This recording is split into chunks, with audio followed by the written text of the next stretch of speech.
Donc, maintenant, si on parle vraiment de trajectoire et de facteurs de risque de la BPCO, il y a cette étude parue en 2015 dont Monsieur Méloni vous parlera aussi, je crois, qui en fait était un regroupement de trois cohortes indépendantes et qui a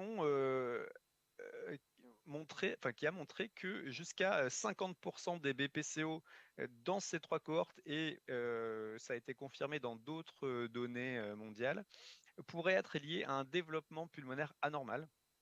Et donc, que, en fait, pour se retrouver BPCO, c'est les trajectoires 3 en rouge et 4 en noir, eh bien, on peut partir d'une situation, d'une fonction normale et avoir un déclin accéléré ou précoce du VEMS, mais on peut aussi avoir de manière initiale des petits poumons ou une petite fonction pulmonaire qui va en fait mener une partie des sujets à une BPCO à l'âge adulte, alors même qu'il n'y a pas forcément d'intoxication tabagique.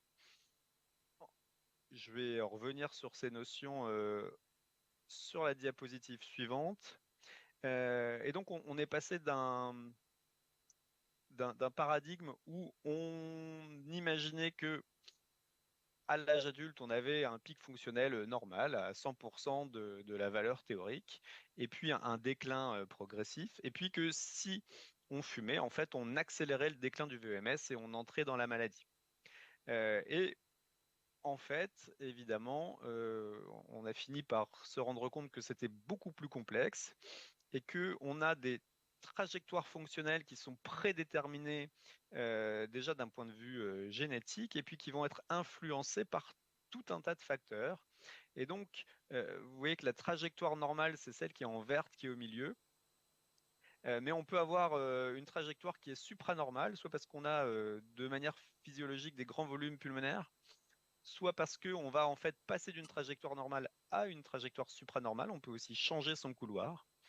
Et puis on a à l'inverse des trajectoires prédéterminées qui sont en dessous de la normale et donc qui vont prédisposer à entrer dans la maladie. Et puis à partir de ce pic fonctionnel qui peut être plus ou moins haut, eh bien, différentes agressions, alors évidemment le tabagisme, mais pas seulement, vont pouvoir entraîner un déclin accéléré du VEMS. Vous voyez qu'il y a aussi modélisé une trajectoire catch-up. Donc, à partir d'une situation où on est en dessous de la normale, on peut récupérer, et même si on n'en connaît pas encore bien les déterminants. Et puis, il peut y avoir à l'inverse des situations de growth failure, donc d'échec de croissance pulmonaire soit spontanément, soit du fait d'exposition enfin, l'asthme dans l'enfance, des infections, on va y revenir, et d'où des expositions à des pneumotoxiques. Donc vraiment, la BPCO, ça va être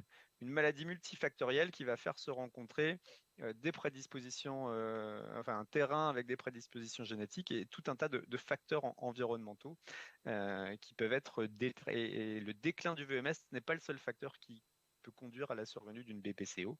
Il peut y avoir d'autres choses.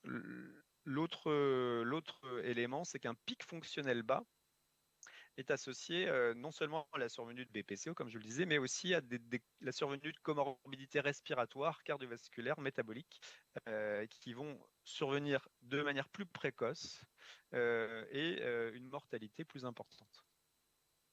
Et donc, les agressions dont je vous parlais, elles peuvent survenir en fait à tous les âges de la vie. Donc, il y a des agressions plus spécifiques de l'enfance ou de la puberté ou de l'âge adulte ou du sujet âgé, mais la somme de tout ça, ou la synergie de tout ça, même plutôt, va altérer la fonction respiratoire.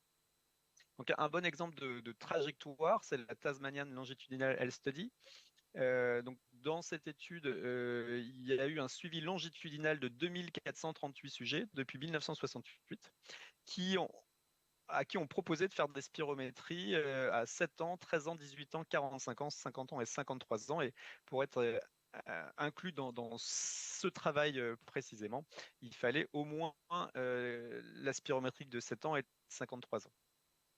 Et donc les auteurs ont identifié 6 trajectoires différentes. Donc fonction élevée de manière persistante, fonction moyenne, fonction en dessous de la moyenne, fonction qui était initialement basse, mais avec une croissance accélérée et un déclin normal, fonction basse de manière persistante et fonction qui était initialement un peu en dessous de la moyenne, mais avec un déclin accéléré. Et en fait, la prévalence de la BPCO était très différente selon les trajectoires fonctionnelles. Et évidemment, les 3 qui terminaient en dessous de la moyenne étaient celles pour lesquelles le risque de BPCO était majeur, enfin était plus important, voire majeur, surtout pour la trajectoire bleue avec un odds ratio à 35.